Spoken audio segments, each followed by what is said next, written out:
Hi guys, I'm mga pa-vlog. So ngayon is gumising tayo ng madaling araw guys. Alas 3 pa lang ng umaga gumising na tayo dahil magta-travel kami papunta sa Umlods dahil magsusupport kami doon ng store. So bali maganda pala ang weather na ngayon dito sa Jeddah guys. Medyo malamig na ngayon. So nafe-feel ko na guys talaga yung Pasko. At buti na lang guys, susunduin tayo dito ng aking katrabaho. Ayan guys ang magsusundo sa akin eroplano.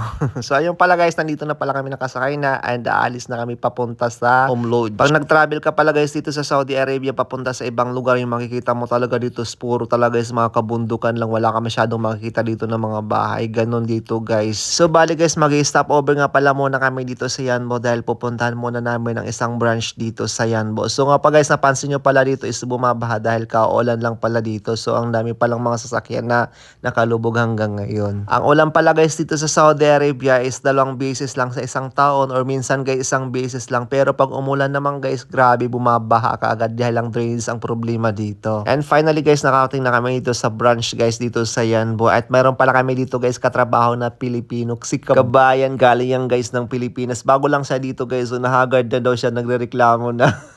Pagkatapos naman namin guys mag-stop over dito sa branch ng Yanbo guys, umalis naman kayo papunta naman sa Umlod. So almost 2 hours pa guys yung biyahe dito. Syempre guys, ganito ang makikita natin ng mga view dito. Puro na guys kalupaan. At kapag malapit na tayo guys ng Umlod, ganito nang makikita mo na guys mga beaches guys. Sobrang gaganda. Gaso guys, walang manaliligo dito masyado. Walang mga tao. Di ko alam. Kasi nga walang masyadong mga bahay dito. O dahil sobrang lamig ng panahon ngayon dito, kaya wala masyadong naliligo ng dagat. So bali guys, nakarating na pala kami dito sa branch ulit guys dito sa Umlodge. Ganito lang guys yung view dito. Sobrang ganda at sobrang lamig. Dahil mag-aalas 3 na guys ng hapon, so kumain muna kami ng lunch dahil magutom na rin kami dito. At syempre guys, yung kinain pala namin dito guys is kabsa. Pero ako guys, nagbaon talaga ako kasi ayoko ng kabsa. Dahil kakakain ko lang ng kabsa kahapon, kaya nagbaon talaga ako ng adobong manok. At dahil alas 5 naman guys ng hapon, nag-coffee break naman kami dito guys. Nagkape kami sa labas dahil ang sarap dito guys dahil sobrang lamig. So habang naka-break naman kami dito guys, is pumunta naman ako dito guys sa tabing dagat sa kanilang beach dito na sobrang ganda at sobrang lamig guys. So bali ganito pala guys yung life ko sa summer guys. Nasa tabing dagat din kami. Pag maalong ganito rin siya. Pero masarap guys mamuhay sa probinsya. Dahil magandang weather dito kaya buhay na buhay guys ang mga halaman dito. So bali more than 7 o'clock guys in the evening na pala natapos ang aming trabaho. At ngayon guys, babalik na kami ng Jeddah. Yun lang guys. So matutulog po na tayo dahil pagod at antok na ako dito guys. Bye bye. Thank you so much for watching. Please don't forget to like, share, comment, and follow ako pa vlogs. Bye!